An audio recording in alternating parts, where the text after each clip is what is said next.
What if everything you thought about modern warfare was wrong? What if the most decisive victory wasn't achieved by capturing a city, destroying an army, or winning a single battle, but by making an entire military position impossible to sustain? History often celebrates dramatic offensives, columns of tanks, missile strikes, flags raised over captured ground. But behind every famous victory lies another battle that receives far less attention: the battle of logistics. Because no matter how heavily fortified a position may be, it still depends on something surprisingly fragile: fuel, food, electricity, spare parts, ammunition. Take those away, and even the strongest fortress begins fighting against time itself. That is why many military strategists argue that the future of warfare may not be decided by who destroys more equipment, but by who can interrupt the enemy's ability to keep fighting.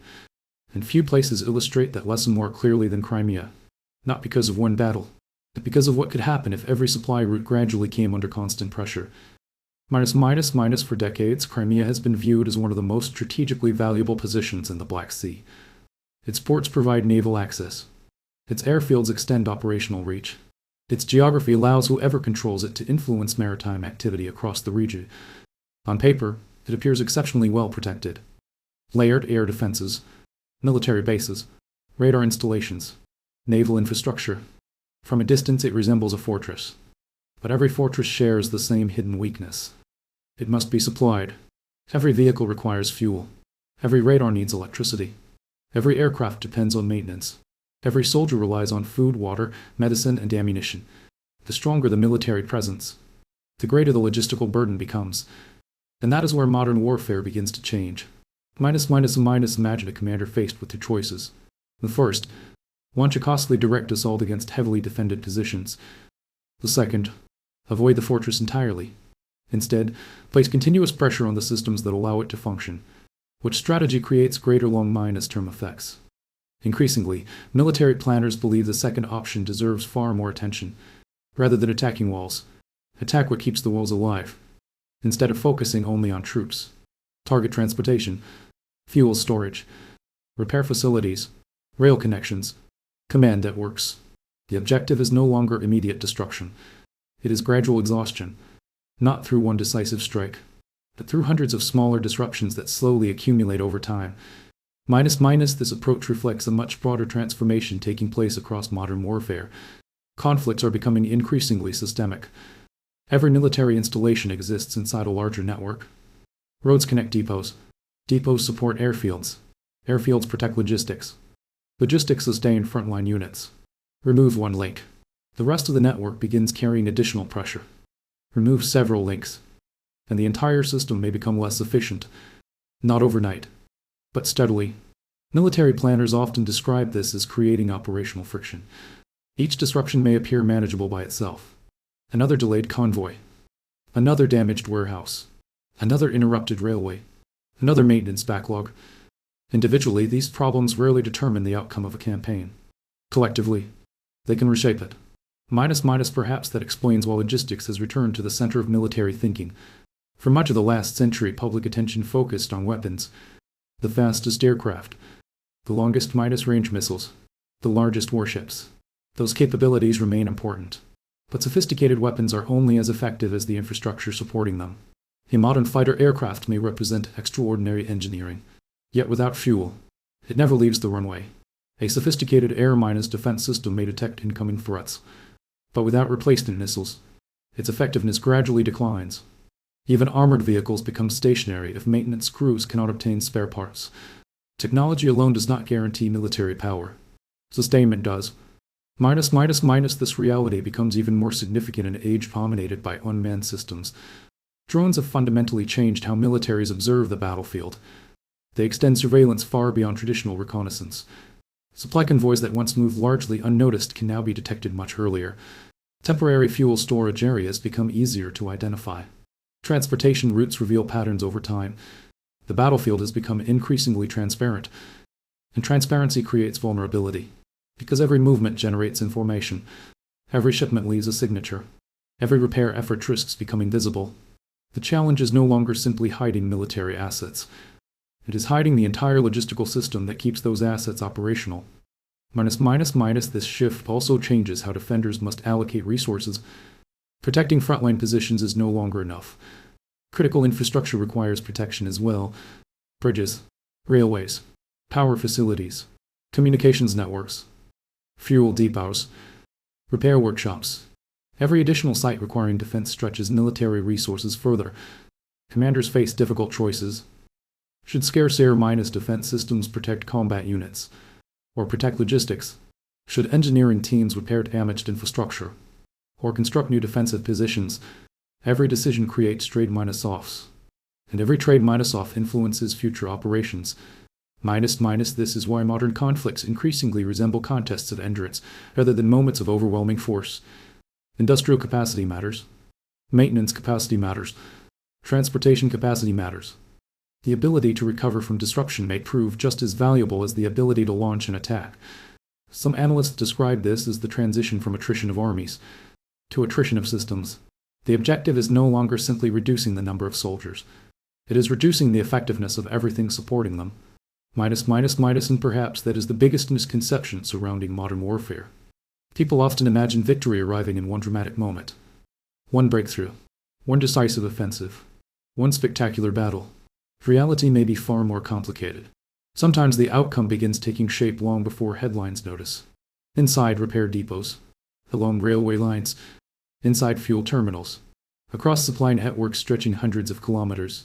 Because before a fortress can fall, it may first begin to slow. And once a military system begins losing its ability to move, repair, resupply, and adapt, the balance of an entire campaign can gradually start to change. Military history has often been written around decisive battles. Waterloo, Midway, Normandy, moments where the outcome appeared to change in a single day. But the battlefield of the 21st century may tell a different story. Instead of asking who can destroy more targets, military planners are increasingly asking a different question. Who can recover faster? Because every missile launched, every drone intercepted, every bridge repaired, every damaged radar replaced, becomes part of a much larger competition. A competition measured not only by destruction, but by resilience. Imagine two military forces with similar technology. Both possess precision weapons. Both operate drones. Both have layered air defenses. At first glance, they appear evenly matched. Yet over time, one side begins restoring damaged infrastructure within days. The other requires weeks. One side quickly replaces lost equipment. The other struggles to move spare parts across vulnerable supply routes. The battlefield hasn't changed, but the balance of power has, because modern warfare rewards adaptation just as much as firepower. This is where drones have quietly written military doctrine. When people think about drones, they usually picture explosions, precision strikes, or dramatic footage shared online. But their greatest impact may be something far less visible: persistent observation. A drone doesn't need to destroy a target to influence a battle. Sometimes it only needs to find one. A convoy preparing to move. A fuel depot suddenly becoming active. Construction crews repairing damaged infrastructure. A bridge reopening to traffic. Every movement creates information. And information creates opportunity. In many ways, drones have transformed logistics into one of the most exposed elements of modern warfare. What was once hidden behind the front lines can now be monitored continuously. That changes military planning completely. In previous generations, commanders concentrated their strongest defenses around troops and major headquarters. Today, protecting infrastructure has become just as important. Fuel storage, repair facilities, rail connections, electrical grids, communication hubs, each has become part of the battlefield. Because without them, even the most advanced military equipment begins losing effectiveness. A fighter aircraft without maintenance is simply an expensive machine sitting on a runway. An air-defense battery without replacement interceptors gradually becomes less capable. An armored vehicle without fuel becomes an obstacle instead of an asset. The lesson is remarkably simple. Weapons create combat power. Logistics sustain it. This is also why modern conflicts increasingly resemble economic competitions. Factories matter. Industrial output matters. Supply chains matter. A nation capable of manufacturing replacement components faster than they are lost gains an important strategic advantage. Repair capacity becomes a weapon. Transportation becomes a weapon. Even engineering crews repairing damaged infrastructure become part of the broader military equation. The battlefield no longer ends where soldiers stop fighting. It stretches back through rail networks, ports, factories, energy systems, and industrial production. Modern war has become a contest between entire national systems. Energy plays an equally important role. Military operations consume enormous amounts of fuel. Aircraft require aviation fuel. Naval vessels depend on secure maritime supply. Armored formations rely on continuous resupply. Generators power communications, radar stations, command centers, medical facilities. Operational tempo slows. Maintenance becomes more difficult. Mobility decreases. Decision-making becomes constrained by logistics rather than strategy. That is why energy infrastructure has become one of the most valuable strategic assets in any prolonged conflict. Not because it wins battles directly, but because it determines how long military operations can continue. Technology is accelerating this transformation. Artificial intelligence now assists analysts in processing satellite imagery. Autonomous systems expand surveillance across enormous areas. Electronic warfare attempts to interfere with communications and navigation. Cyber operations target digital infrastructure supporting logistics and command systems. None of these capabilities exist in isolation. They reinforce one another. Modern military power is no longer defined by a single platform. It is defined by integration. The side capable of connecting intelligence, logistics, industry, communications, and battlefield operations into one resilient system gains an increasingly significant advantage. Future conflicts may depend less on individual weapons and more on how effectively entire networks continue functioning under pressure. This is why resilience may become the defining military concept of the coming decades. Can damaged infrastructure be repaired quickly? Can production increase during prolonged crises?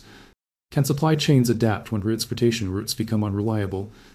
Can communications remain operational despite electronic disruption? Can alliances coordinate resources efficiently? These questions receive growing attention inside defense ministries around the world, because history repeatedly demonstrates that wars often become longer than anyone initially expects. Preparation, therefore, extends far beyond weapons procurement. It includes industrial planning, energy security, critical infrastructure, and national endurance. Perhaps that leads to the biggest misconception about modern military power. People often ask which country possesses the fastest missile, the most advanced fighter, or the largest navy. Those questions remain important. But another question may ultimately matter even more. Which nation continue operating after months of sustained pressure? Which economy adapts faster? Which industries recover faster? Which logistics networks remain functional despite disruption?